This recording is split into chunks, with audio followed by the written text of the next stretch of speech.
Assalamualaikum warahmatullahi wabarakatuh. Alhamdulillah, wassalatu wassalamu ala rasulillah wa ala alihi wa sahbihi wa man walah, wa ba'd. Saudara-saudariku dimanapun kita semua berada, semoga video ini menemui kita semua dalam keadaan yang baik, sehat, dan diridhoi oleh Allah Subhanahu wa Ta'ala. Alhamdulillah, kita sangat bersyukur pada Allah Subhanahu wa Ta'ala masih diberikan kesempatan untuk berkehidupan, beraktivitas hingga tiba di hari kedua di bulan Dzulhijjah tahun 1446 Hijrah. Di hari Kamis ini, satu anugerah yang sangat besar yang tidak setiap hamba Allah memiliki peluang yang serupa dengan kita semua. Lebih kita syukuri bahwa keberadaan kita di hari ini, di waktu ini juga disertai dengan keimanan kita kepada Allah Subhanahu wa Ta'ala. Dan iman itu sesuatu yang sangat mahal. Tidak semua yang hidup di muka bumi sampai detik ini boleh jadi punya kemampuan untuk beriman pada Allah Subhanahu wa Ta'ala. Iman itu bukan sekedar klaim kebertuhanan, keyakinan untuk bertuhan, tapi juga keyakinan itu memiliki satu konsekuensi berupa pembuktian. Di antara pembuktian yang kita bisa tampilkan dalam konteks beriman, setidaknya ada dua aspek yang penting. Ada pembuktian mengerjakan perintah, dan kedua, pembuktian menjauhi larangan. Karena itu di dalam Islam kita mengenal amar ma'ruf untuk mengerjakan perintah yang baik, nahi mungkar untuk meninggalkan, mencegah, menjauhi segala yang dilarang. Dengan tujuan yang jelas, bukan hanya syariat, agama memerintahkan kerjakan, kemudian tinggalkan, tapi dijelaskan tujuannya. Untuk apa mengerjakan ini? Untuk apa menjauhi ini? Apa manfaatnya untuk kehidupan kita di dunia? Setelah meninggalkan dunia, kemana kita akan berlabuh? Manfaat dari itu semua apa? Bersyukur kita sebagai muslim, seluruh tuntunan beragama di dalam Islam dijelaskan dengan keterangan yang sangat jelas, sangat detail, dengan contohnya yang sangat presisi, sehingga selalu memberikan kepada kita gambaran-gambaran yang terang untuk menunaikan tuntunan agama ini.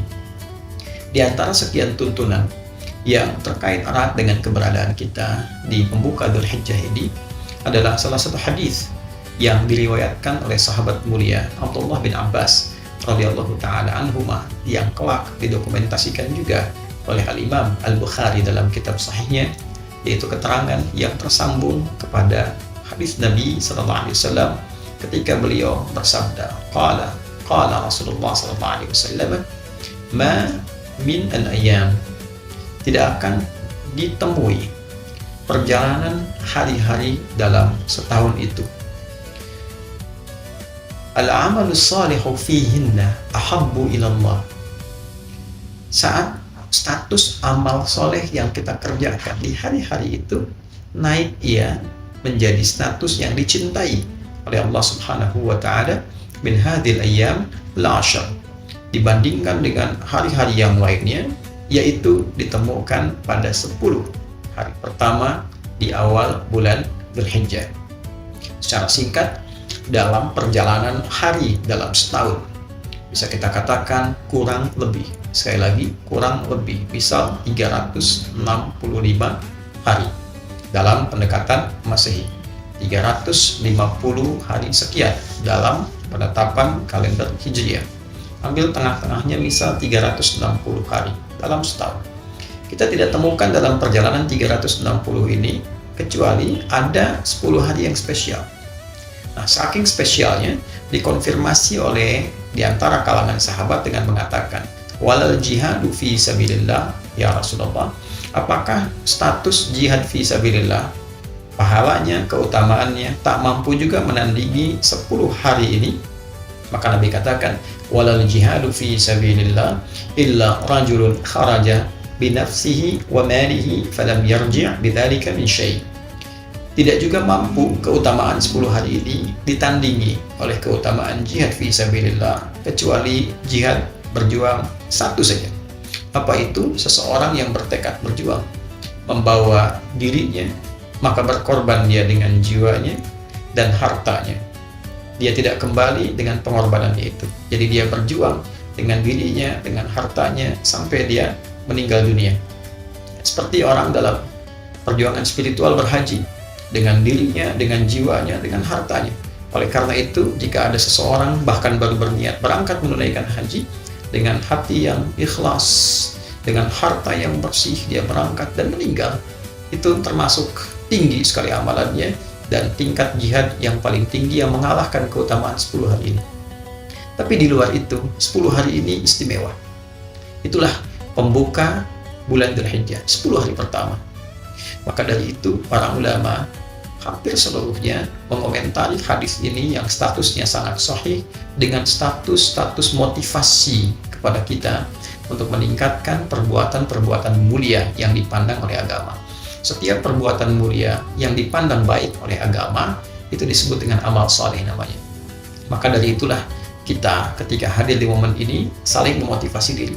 Bagi saya pribadi, Anda, kita semua saling mengingatkan, saling mengajak.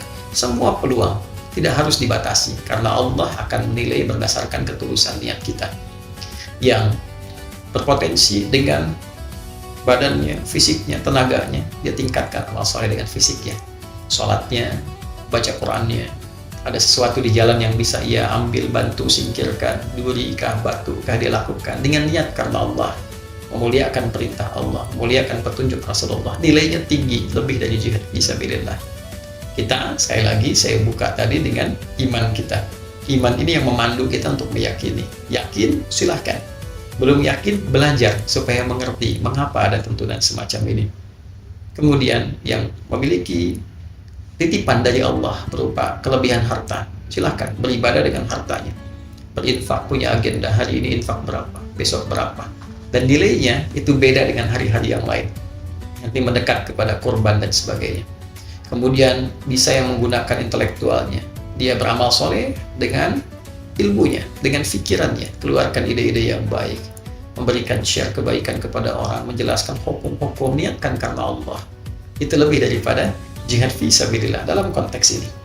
Insya Allah perjalanan sampai tanggal 9 ada pedomannya, ada tuntunannya.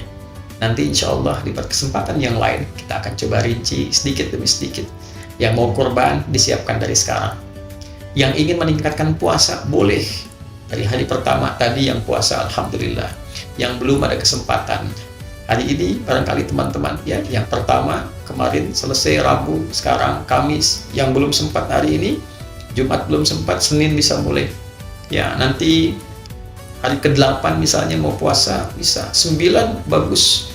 Karena nilainya nanti ada yang spesial yang terkait dengan wukuf, di sini kita puasa. Nilainya bisa menggugurkan satu dosa yang telah setahun berlalu, dan itu memberikan gambaran kebaikan untuk kita. Kemudian yang akan kurban, belajar fikih kurban, ya, disiapkan dengan anggaran berapa yang dimiliki, cari hewan terbaik, niatkan karena Allah. Tapi poinnya adalah kenapa pahalanya begitu besar? Kenapa menjadi istimewa? Karena ternyata 10 hari ini di antara manfaatnya adalah menyempurnakan pelatihan Ramadan kita selama sebulan untuk melengkapi kekurangan-kekurangan sehingga melahirkan manusia yang lebih paripurna lagi kebaikannya, menghilangkan salahnya, membangun solehnya, menghadirkan kebaikan dari menepikan salah dan membangun soleh. Kesalehan yang muncul setelah salahnya hilang itu disebut al-birru namanya, birrun. Jika itu melekat pada pribadi seseorang, maka berubah menjadi mabrurun.